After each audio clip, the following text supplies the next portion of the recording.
Et là, tous les gens qui travaillent habitaient ici avant l'éruption. Oui. Et maintenant, ils utilisent leur tragédie pour vendre des souvenirs. C'est vrai. Tu sais, ils tentent de survivre.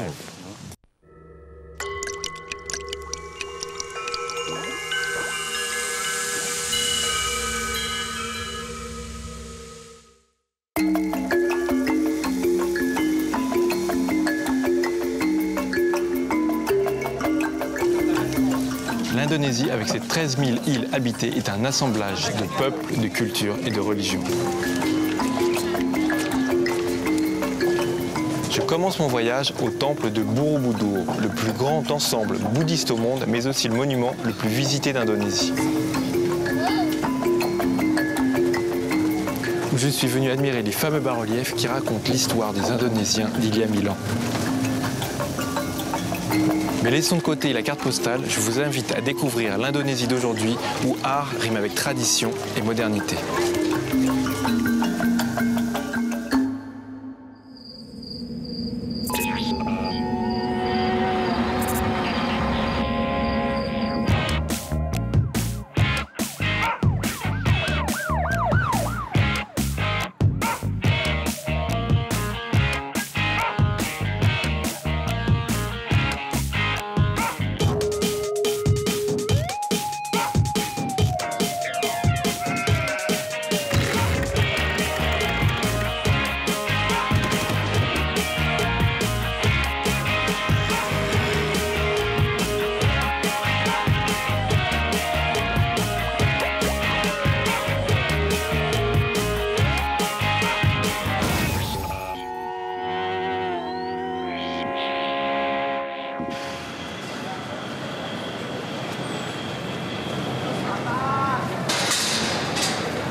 Je suis à Jakarta, la capitale économique et politique de l'Indonésie, une mégalopole de plus de 10 millions d'habitants qui est le symbole du boom économique de l'Asie du Sud-Est. Alors normalement, il y a Koma, qui est un des meilleurs graffeurs d'Indonésie, qui est venu me chercher à l'aéroport. Koma? Julian? Ravi de te rencontrer. Ça y est, je suis à Jakarta. Eh oui, bienvenue à Jakarta.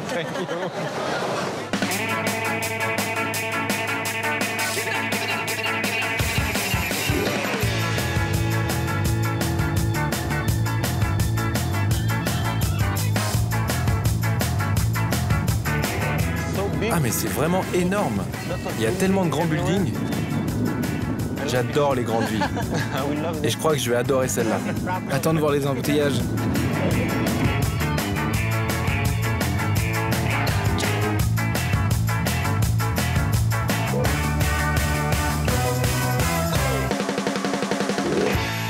Directeur artistique dans un label de musique, Koma est un ovni de la scène graffiti indonésienne. C'est dans un quartier modeste qu'avec ses amis du collectif Artcolix, il a aménagé un atelier. Hello.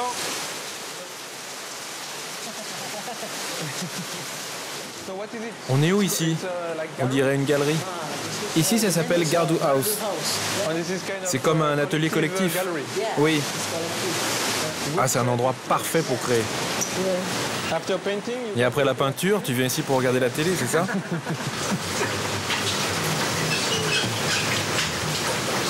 Tu as des photos de tes murs? J'aime bien celui-là, on l'a fait à plusieurs. Ça, c'est ici à Jakarta? Oui, c'est à Jakarta. C'est une caricature de Lénine. C'est une parodie. C'est Mao Cool et Disco Lénine.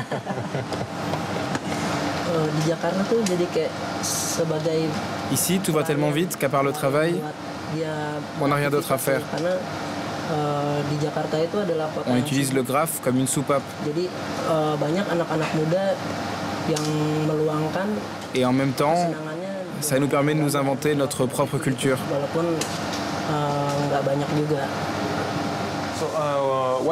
Qu'est-ce que tu comptes faire avec ce papier? Je compte le peindre à l'acrylique. Et pour en faire quoi? Pour faire un sticker à coller sur un mur.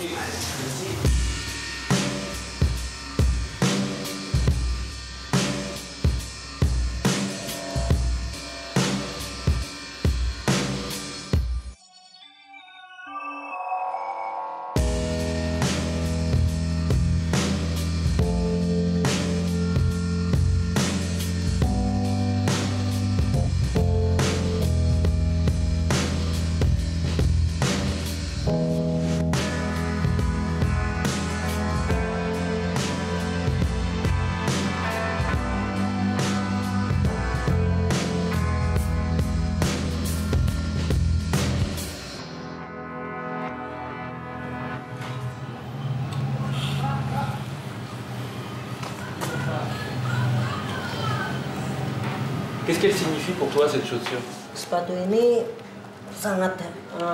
Ces chaussures sont très populaires parmi les jeunes Indonésiens. Tous ceux qui veulent être à la mode aujourd'hui en portent. Pourquoi l'avoir customisé comme ça? La culture occidentale peut être combinée avec la culture orientale. J'ai un personnage fétiche, Buto. Je l'ai inséré dans cette chaussure avec des éléments graphiques traditionnels. Les grandes dents, les gros yeux et les motifs de batik que tu vois là.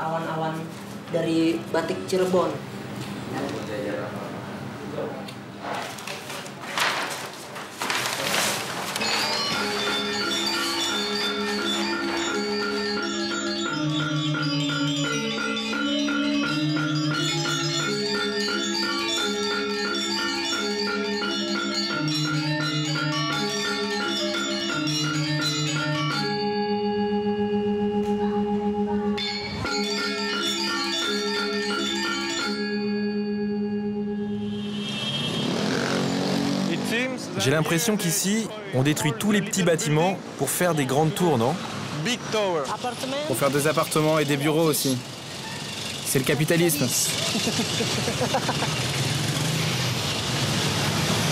On cherche un mur là, mais c'est pas du tout évident de trouver un endroit pour peindre. Dans le centre de Jakarta. Une politique répressive interdit le graffiti dans le centre-ville. Nous nous rabattons sur un chantier de démolition sans aucune autorisation particulière.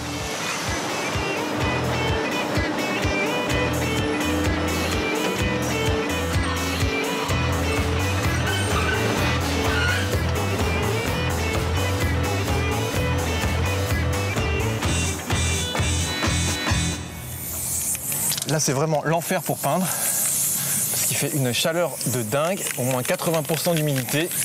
On a 20 minutes pour le faire, parce que le patron du chantier risque d'arriver. Et on a juste l'autorisation des ouvriers.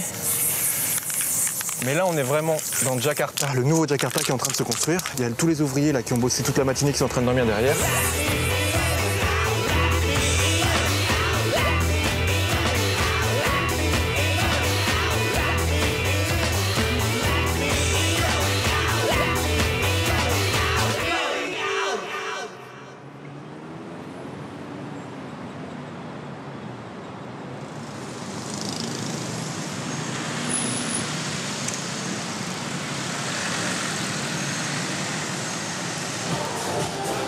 On n'est pas en retard? Non, ça va. Et toi, t'es pas trop stressé? Un tout petit peu.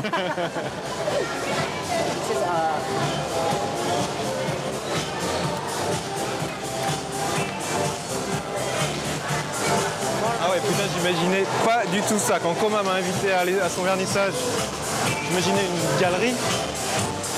Alors j'avais oublié qu'on était à Jakarta, et à Jakarta, même les expos sont dans des centres commerciaux. Super ambiance, hein? Alors là, on est vraiment en pleine mondialisation de la branchitude. Là, on pourrait se retrouver à New York ou à Paris, ça serait exactement pareil. La même bouffe, la même musique, les mêmes fringues. L'exposition a lieu dans un espace ouvert au cœur d'un magasin. On peut admirer des œuvres tout en y faisant son shopping.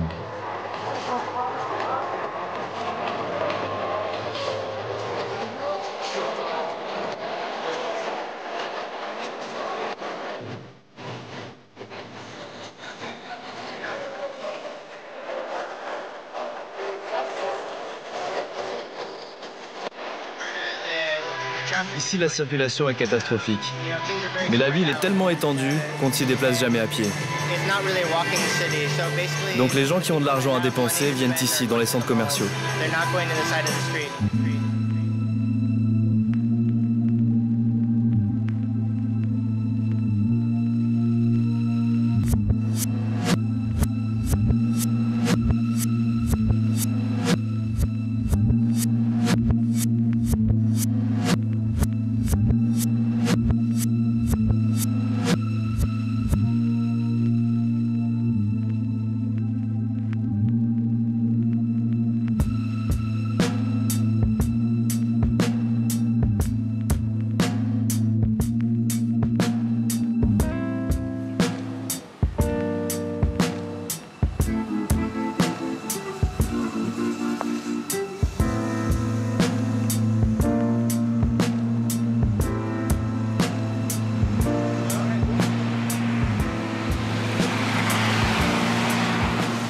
faire vite? Oui, Pourquoi? c'est interdit de faire ça. Ah, ok.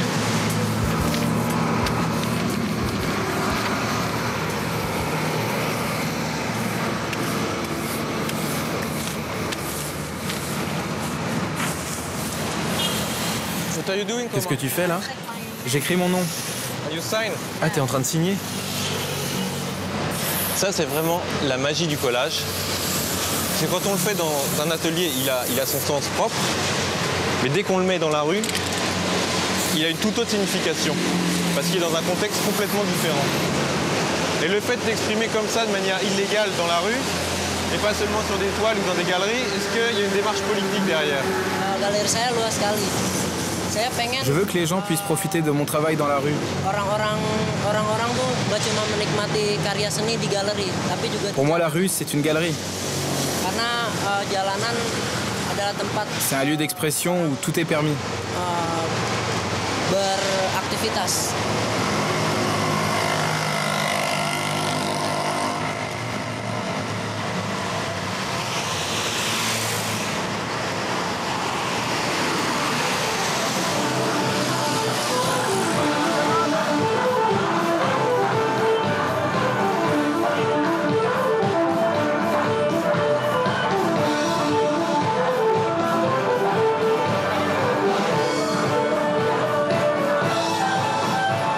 C'est un concert de musique irlandaise par un groupe de rock indonésien et c'est l'anniversaire d'un gang de Jakarta. C'est le seul endroit au monde où on peut voir des femmes voilées écouter la même musique que des punks à chiens. Ah, désolé. Thank you for coming. Merci d'être ici. Bienvenue en Indonésie, mec. Indonesia, man.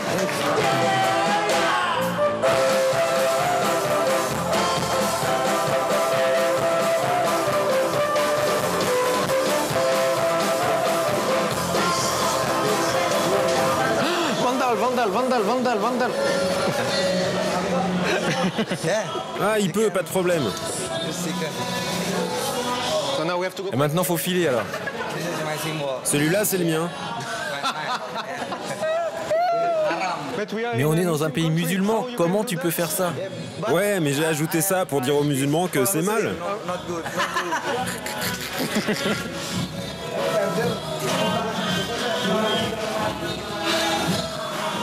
Bon, moi je vais aller me pioter maintenant parce qu'il y a une longue route qui m'attend. Demain, changement complet de décor, direction Bali.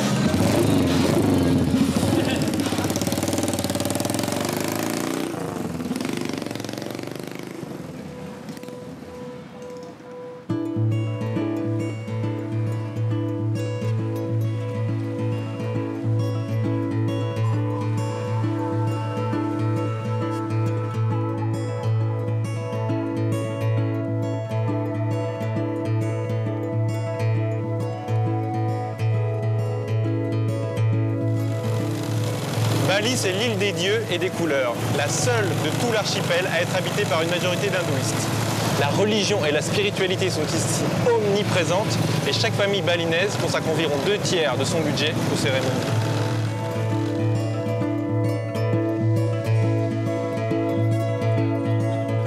Je roule vers Ubud, une petite ville au milieu des rizières qui est le centre de l'artisanat et de l'art balinais.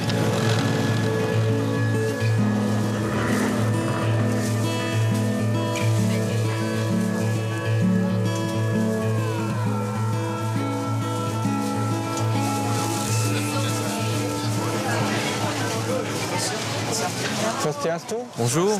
Bonjour. Je vois que vous avez des masques barong. Est-ce que vous savez où je peux trouver un artiste qui fait des masques sacrés, des authentiques barong? Oui, il faut aller voir Chokorda Bagus. Vous prenez la rue principale et vous tournez à droite. Et puis c'est la porte orange. Thank you very much.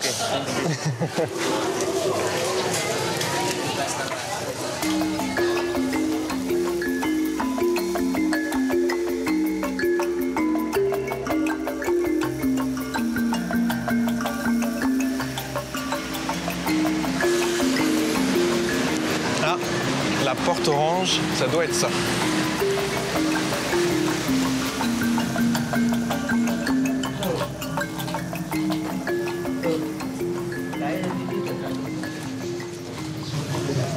Swastiastu. Bonjour. Vous êtes Monsieur Chocordo? Enchanté. Je m'appelle Julien, je viens de France et je suis peintre. Je voudrais en savoir plus sur la culture balinaise, et particulièrement sur la fabrication des masques barong. Je m'appelle Chocorda. Et ça, ce sont des masques sacrés. Ils sont magnifiques. La tradition des barongs remonte au XVIIIe siècle. Elle incarne le mysticisme de l'île. Ces masques représentent les esprits qui protègent les balinais. Chocordo est le sculpteur de masques sacrés à Bali. Et n'a de cesse d'allier savoir-faire et spiritualité.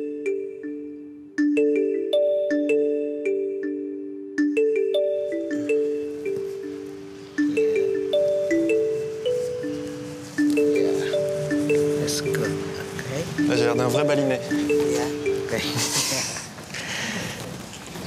J'ai remarqué que tous les barongs avaient un peu les yeux exorbités, on voyait leurs dents, ils ont un aspect assez effrayant. D'où ça vient, ça?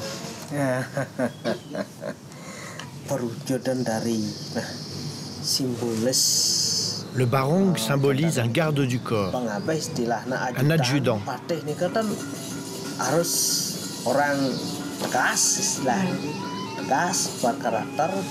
Il doit donc avoir un air très déterminé, faire peur par sa simple image.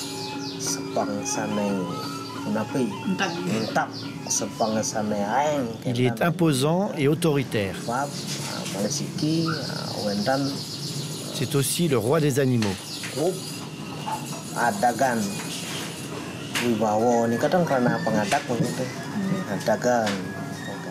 Dans le monde réel, c'est le tigre, le lion, l'ours et le loup. Ce sont des animaux qui font peur.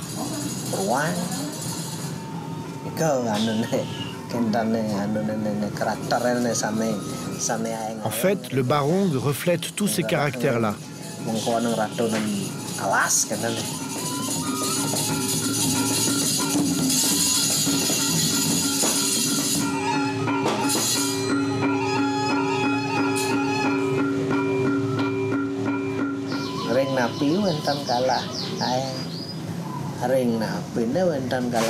La personnalité d'un barong dépend du moment de sa création.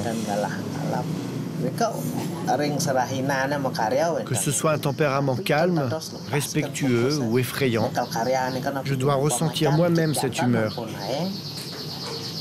Il m'est donc impossible de travailler le même jour sur des humeurs différentes. Par contre, pour qu'un barong soit réussi, tous ces différents traits de caractère doivent y être présents. C'est cette ligne noire qui donne tout son caractère au barong. On dirait qu'il te regarde dans les yeux. Et plus tu le regardes, plus il est vivant.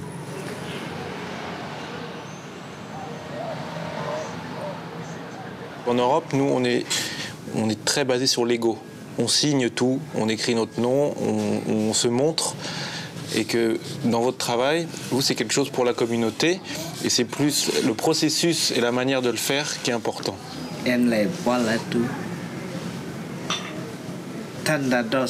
Dans mon domaine, une œuvre n'a pas besoin de signature. C'est le travail qui désigne son auteur. Je dirais même que ce sont mes réalisations qui m'ont donné mon nom. Je n'ai pas besoin de carte de visite, comme plein d'autres.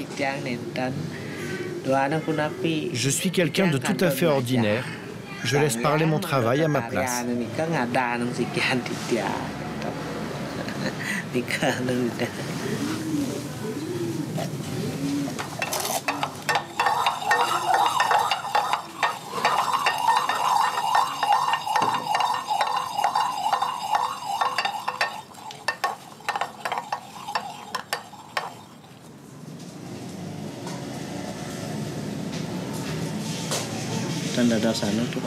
Toi aussi, tu vas peindre. Je commence là.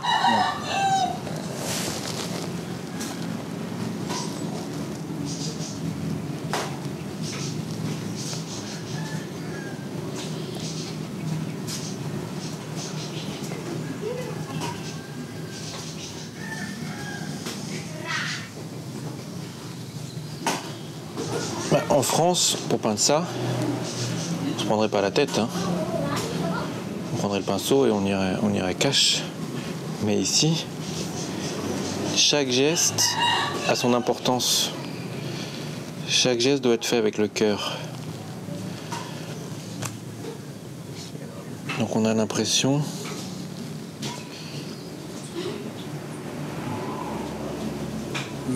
non, c'est pas qu'on a l'impression, c'est qu'il faut être concentré.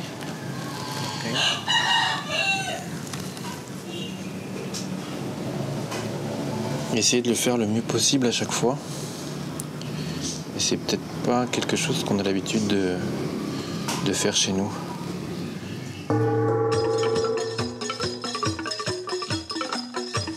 C'est un jour très particulier.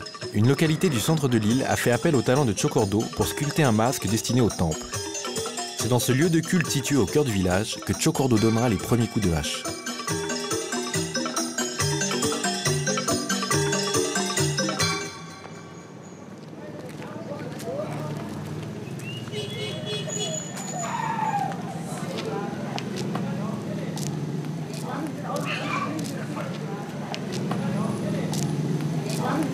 Nous sommes dans un temple et on va bénir le bois sacré qui va servir à la fabrication des masques.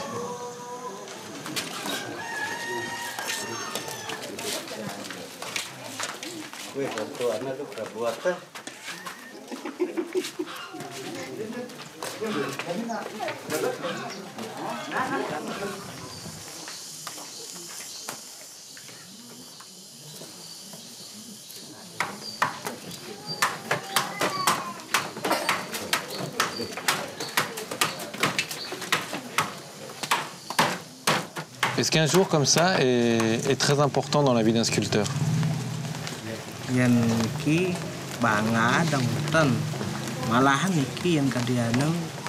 Oui, c'est un jour très important.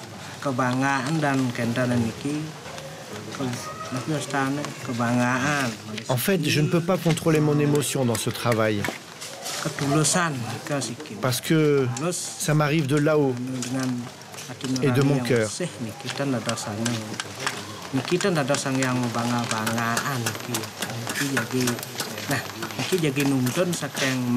Ce n'est pas moi qui décide de mon geste. Je ne suis qu'un vecteur des mouvements de la nature.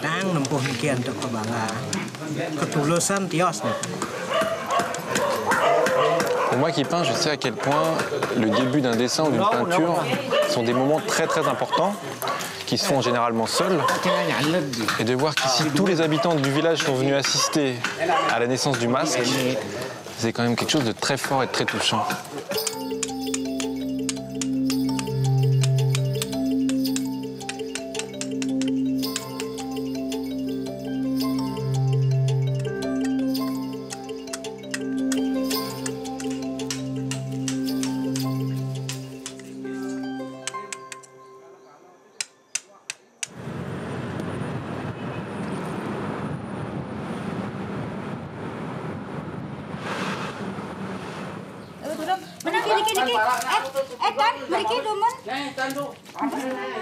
La vie balinaise est rythmée par les prières et les cérémonies.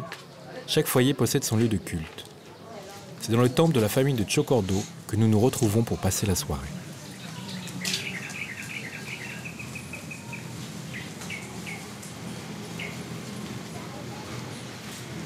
C'est le soir et ici se dégage une ambiance vraiment très zen, très sereine. Je chuchote parce que j'ai pas envie de déranger. Surtout qu'aujourd'hui c'est un jour très particulier puisque c'est la journée où on bénit les outils. Alors Monsieur Chocro a disposé tous ces outils sur le petit hôtel là-bas. Et ça va encore plus loin parce qu'ils vont jusqu'à bénir les scooters. Ils ont mis une table d'offrande, ils les ont décorés pour l'occasion.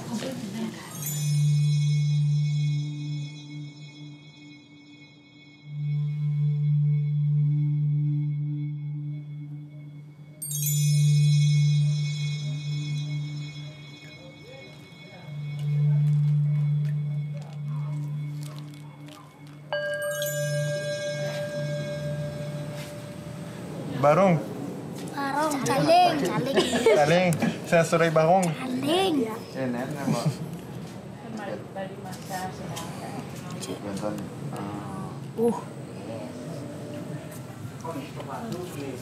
Pilih tuh satai hai.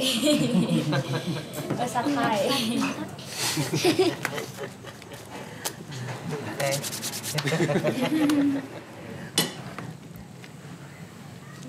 Itu ada satu. Boleh bawa sana.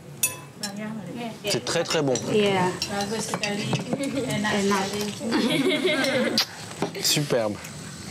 Et vous faites la cuisine aussi? C'est même lui qui cuisine pour les cérémonies. En fait, vous êtes un homme multifonction. Vous savez faire de la danse, des barongs, de la musique et même la cuisine.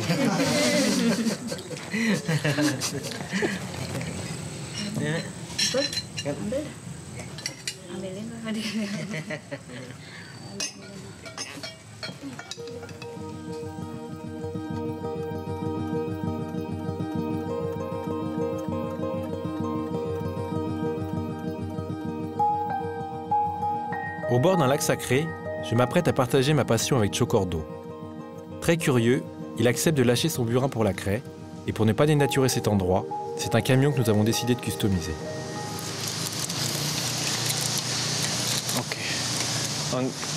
Et là, je dois mettre du rouge? Red.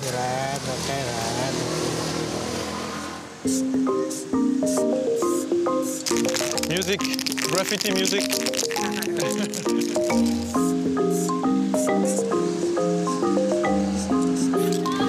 Like that? Comme ça?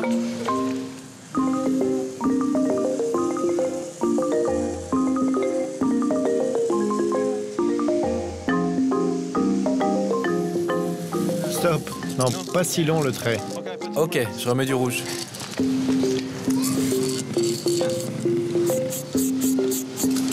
C'est très difficile parce que je dois suivre exactement ce que me dit Choco.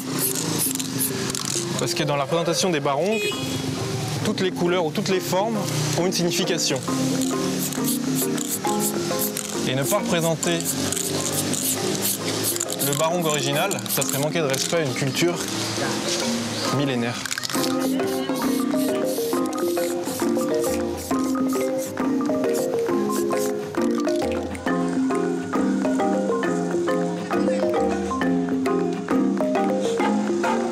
Very good. Very good? Very good. C'est un barong.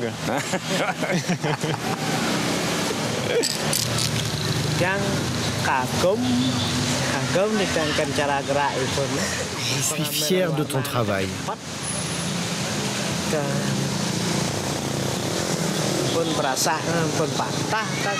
Tu as été très rapide et fidèle à la tradition. Et aussi, je sens que tu mets tous tes sentiments dans la peinture. Et c'est ça qui lui donne de la vie.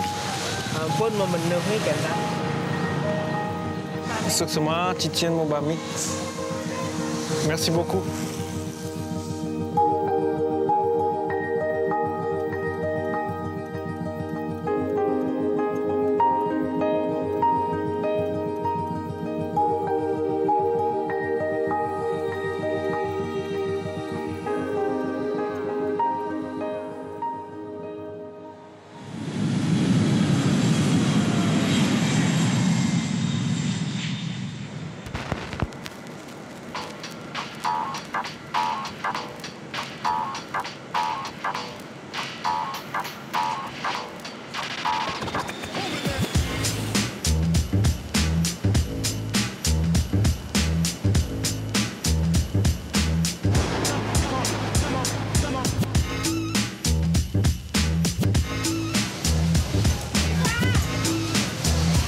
Yogyakarta est la ville de Java où la vie intellectuelle et artistique est la plus riche. On la considère comme l'âme culturelle de l'île.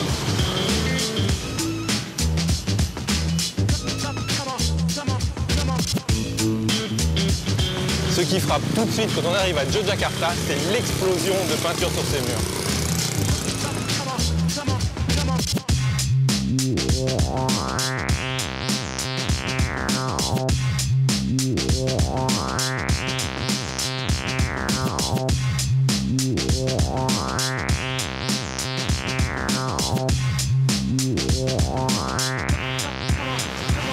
Et le cerveau de tout ça, il s'appelle Samuel Indratma et il habite ici.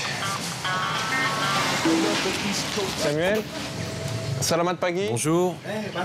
Que kabar? Comment allez-vous? Sois le bienvenu. I'm Julian. Salut, je suis Samuel. Heureux de vous rencontrer. So we're in your house. Ça, c'est votre maison. Oui. Voici ma plus jeune fille. Et l'autre est en train de jouer un peu plus loin dans le jardin. Van Gogh. Oui, c'est un Van Gogh chinois. Mais il n'est pas encore terminé.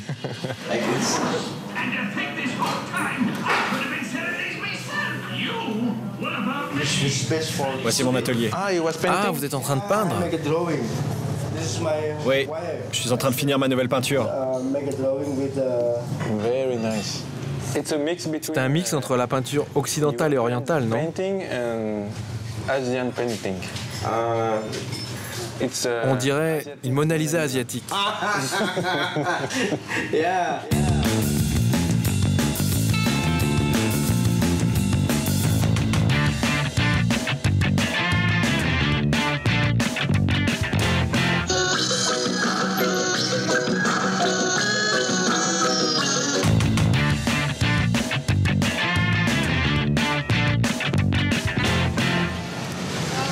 Bon appétit. Bon appétit. So what's that? Qu'est-ce que c'est? Chili? No. C'est du piment? Ah, c'est très bon. C'est de la banane. Non, pardon. C'est de la papaye. Strong. Ah, c'est fort. Qu'est-ce qui vous motive à peindre autant? Je fais tous ces projets pour réunir tous les maîtres d'art traditionnels indonésiens.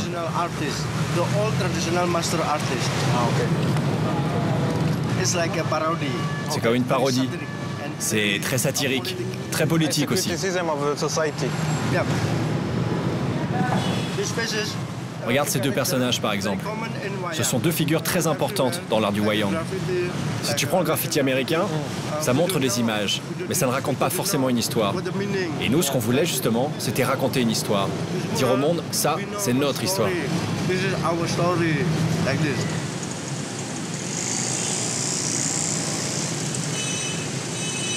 Moi, ce que je trouve génial, c'est qu'il arrive à amener de l'art dans des endroits où il n'y en a pas forcément.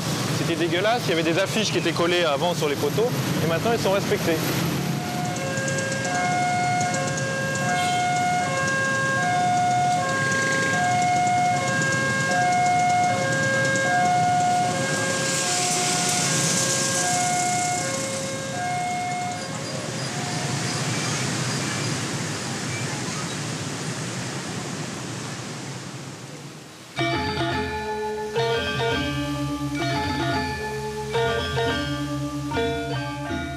Le wayang, ou théâtre d'ombre, est l'art de la marionnette qui reprend les légendes du Ramayana et du Mahabharata.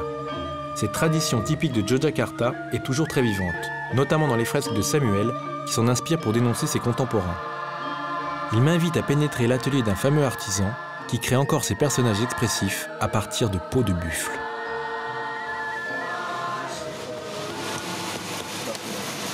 One set wayang on this kalau minimal minimum 150. One this long, one this 225. One this jumlah keseluruhan. Wow. And you know. Et vous savez les manipuler? To do it. Le marionnettiste doit pouvoir faire de nombreuses voix différentes. Different, yeah.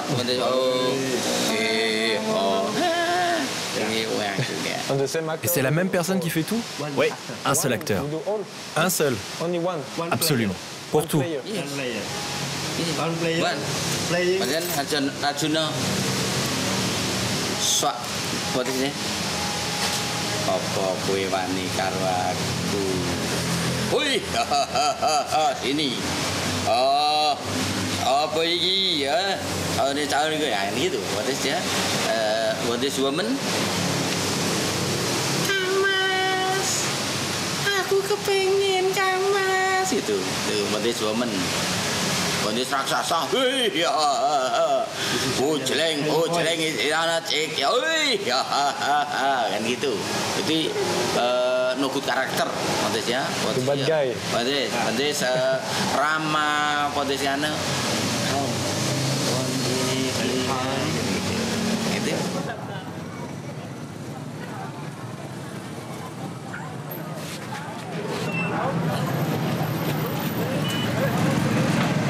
Avec Samuel, on est sur la place centrale du Palace du Sultan, c'est samedi soir, mais c'est comme ça tous les jours. C'est un truc de malade, une mode qui est arrivée il y a 1 an, la fête du néon fluo.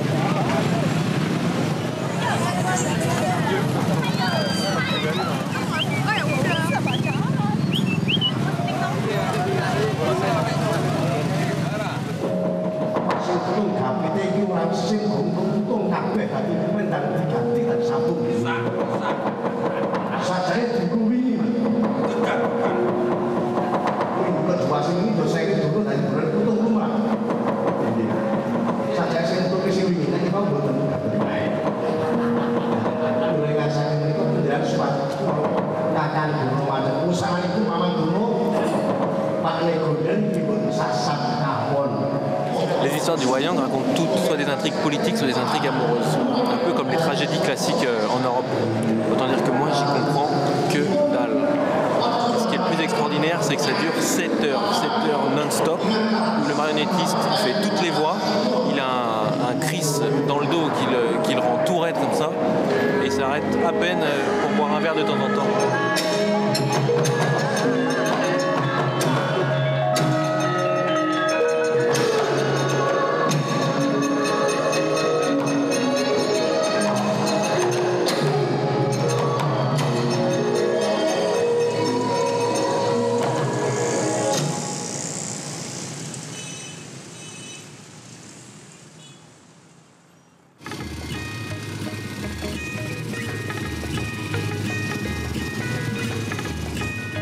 Impossible de quitter Jogja sans y laisser mon empreinte. Samuel m'invite à rejoindre son crew, dont le doyen a dépassé les 80 printemps, pour mélanger nos styles sur un mur situé au cœur de la vieille ville.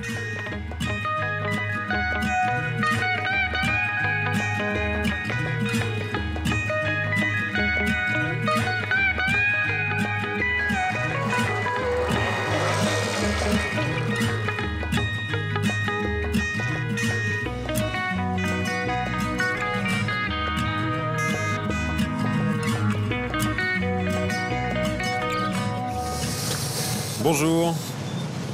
Bonjour. Comment vous appelez? Julian. Vous êtes d'où? France. Et vous venez d'où? Ah, moi je suis de Jogja. Jogja. Yeah? C'est beau. Thank you. You like... Vous vous intéressez à l'art? Oui, j'en fais aussi. Tu vois ce que c'est le batik? L'art du textile? C'est un art traditionnel. Si tu veux, je pourrais t'apprendre le batik. Yeah, of course. Ah oui, j'adorerais. Si ça t'intéresse.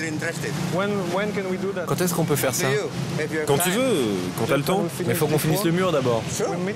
Bien sûr, pas de souci. On n'a qu'à dire demain. Tomorrow? Demain? Ok. Marketplace? On n'a qu'à se retrouver au marché? Parfait. Dans le centre? Ok. Bon bah à demain alors. Oui, à demain. À 10h? 10h au marché. Thank you.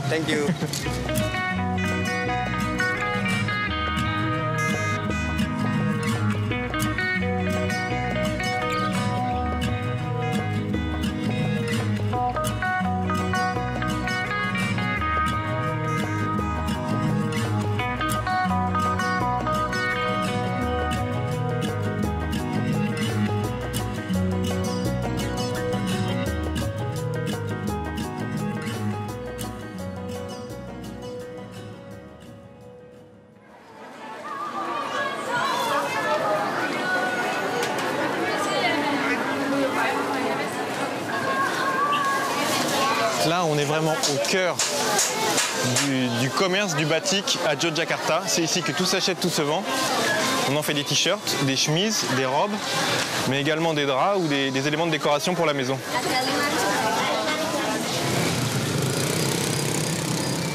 Choukrous n'est pas professeur de batik dans un atelier classique. Chaque jour, il emprunte cette route pour se rendre au pied du Merapi, le volcan le plus dangereux d'Indonésie. Depuis sa dernière éruption il y a 5 mois, plus de 100 000 personnes ont perdu leur foyer. Touché par cette tragédie, Choukrous aide les sinistrés à se reconstruire à travers l'apprentissage du batik traditionnel.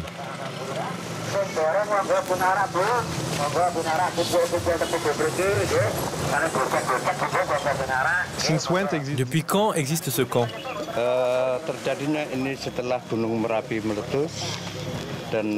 Le camp a été construit peu après l'éruption du Merapi, depuis 4 ou 5 mois. Les villageois ont fui leur village. Ils ont d'abord été évacués sur Yogyakarta. Puis le gouvernement a fait bâtir ces abris. Ils sont logés ici temporairement.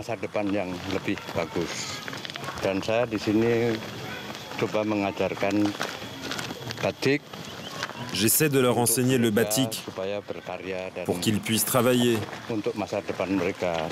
et s'assurer un avenir.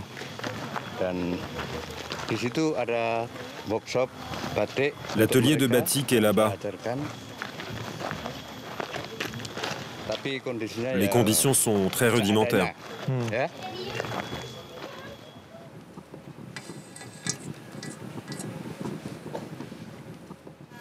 Matian. Bonjour.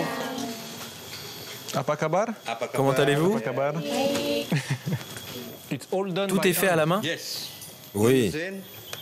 On n'utilise aucun imprimé. Tout ce que tu vois est fait à la main. Ça, c'est de la cire chaude. Very nice. Donc ça, c'est de la cire. Oui, et après ça, on le plonge dans la teinture. Et quand c'est sec, on remet de la cire en choisissant quelle partie on veut bloquer. Et la partie restante sera à nouveau teintée. Ensuite, on enlève la cire en le trempant dans un bain d'eau bouillante et de produits. Autrefois, on grattait la cire comme ça, à la main. Mais maintenant, dans notre société moderne, on utilise ces sales produits chimiques.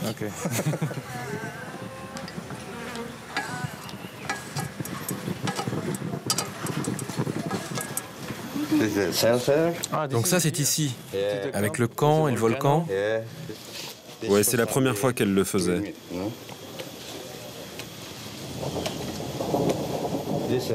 Et ça, c'est le travail de Rita. Wow. C'est très beau. La chose amusante, c'est qu'elles ont dessiné une vache recouverte par la lave. Mais elle est toujours vivante. Tu vois la lave? Oh, yes.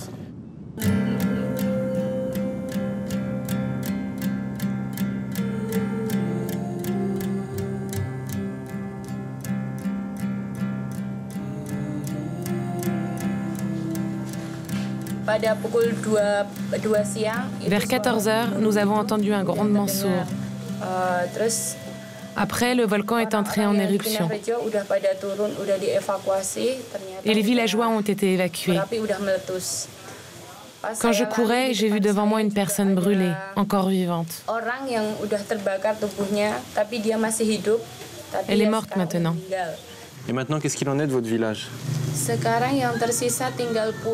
Il ne reste de nos maisons que des débris.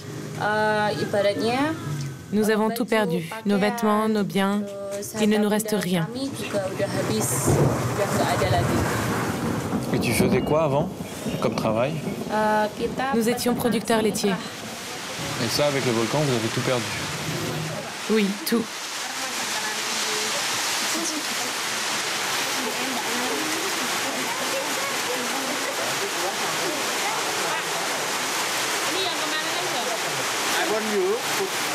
J'aimerais que tu fasses ça.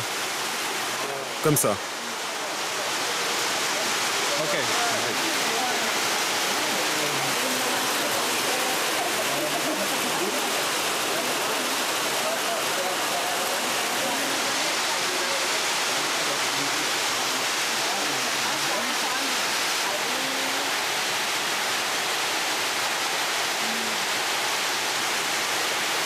Oh, it's okay, it's okay, it's okay.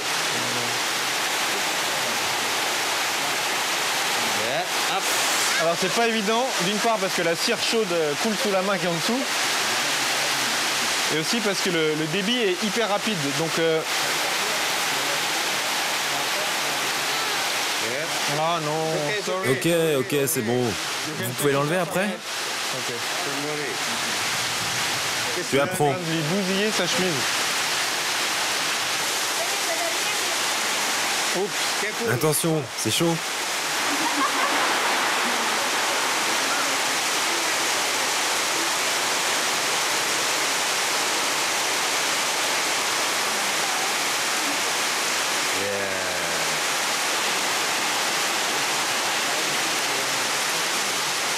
Je commence à comprendre. Plutôt comme ça. Ah oui, comme vous l'avez montré.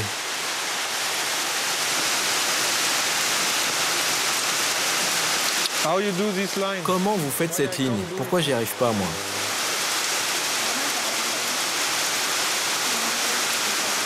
C'est quoi votre secret?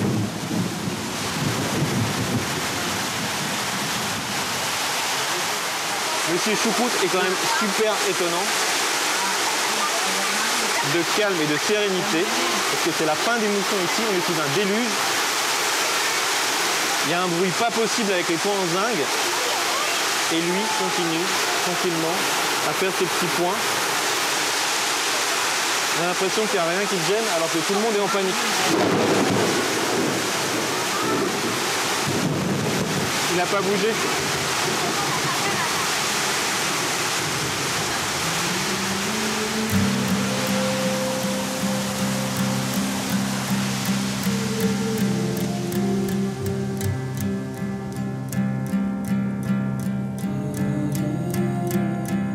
À 10 minutes du camp, le lieu de la tragédie est devenu un lieu de visite, où les sinistrés vendent des cartes postales et des DVD de l'éruption.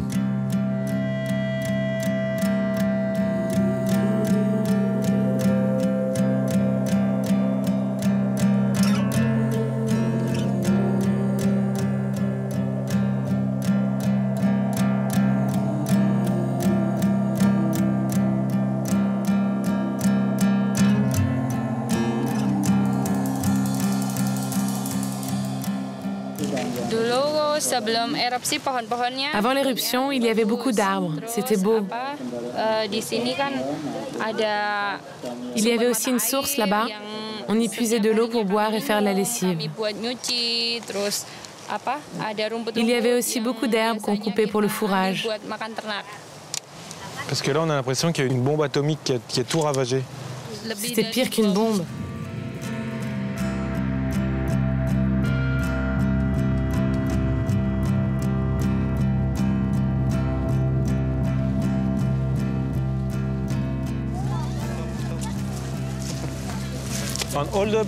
Et là, tous les gens qui travaillent habitaient ici avant l'éruption. Oui. Et maintenant, ils utilisent leur tragédie pour vendre des souvenirs. C'est vrai. That's very strange. Tu sais, ils tentent de survivre.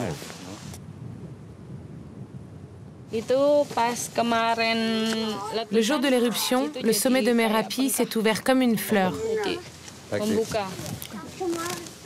Avant, il était comme ça, et d'un coup, il s'est ouvert. On ne voyait que des éclairs. Il devait y avoir de la fumée qui sortait.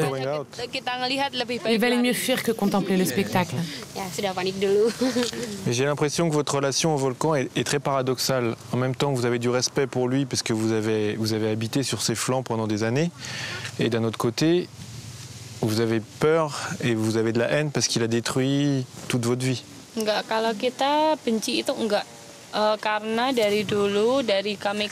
Non, nous n'avons pas à le rejeter.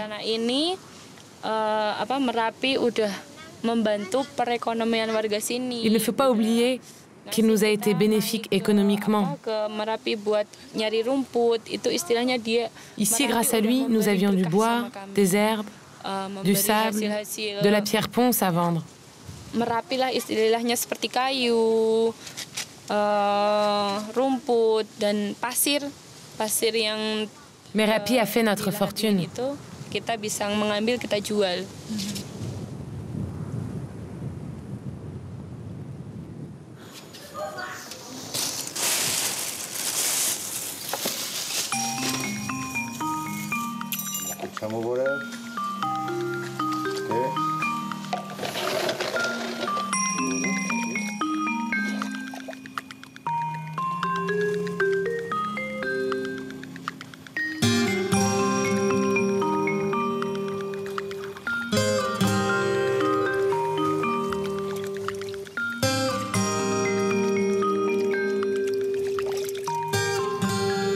Waouh.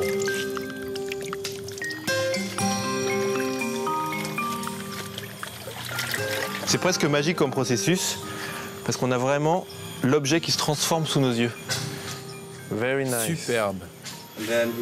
Ensuite, on va rajouter une autre couleur sur les fleurs. Je veux surtout que les filles soient capables de le faire toutes seules. Elles doivent toutes apprendre. By themselves after.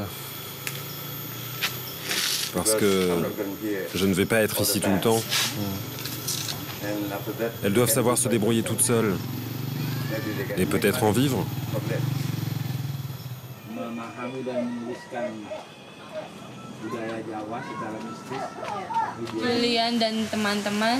Julien, je vous remercie pour votre visite. Je vous remercie également d'être passé chez moi prendre un thé. Terima kasih de m'inviter ici. Ça me fait très plaisir de vous avoir rencontré et d'être en votre contact et de vous avoir rencontré. J'apprends beaucoup de choses. Vous savez, malgré tout, je suis heureuse.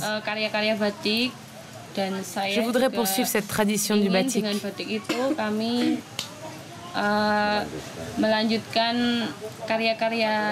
Je voudrais continuer à fabriquer des batiks Jogja pour vivre mieux qu'avant et être indépendante.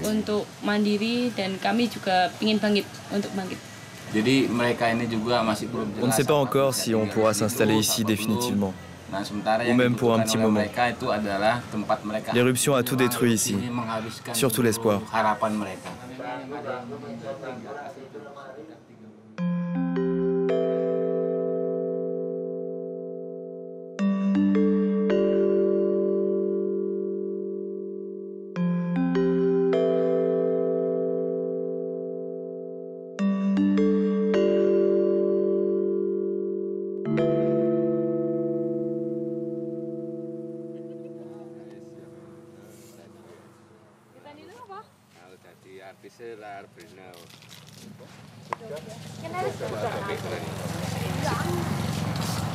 J'ai toujours pensé que peindre dans la rue, ça avait beaucoup plus sa place dans les endroits abandonnés, désolés, gris, moches, que dans les beaux quartiers ou les endroits branchés. J'ai peint dans beaucoup d'endroits dans le monde. Je crois que j'ai jamais peint dans un endroit qui avait autant besoin de couleurs.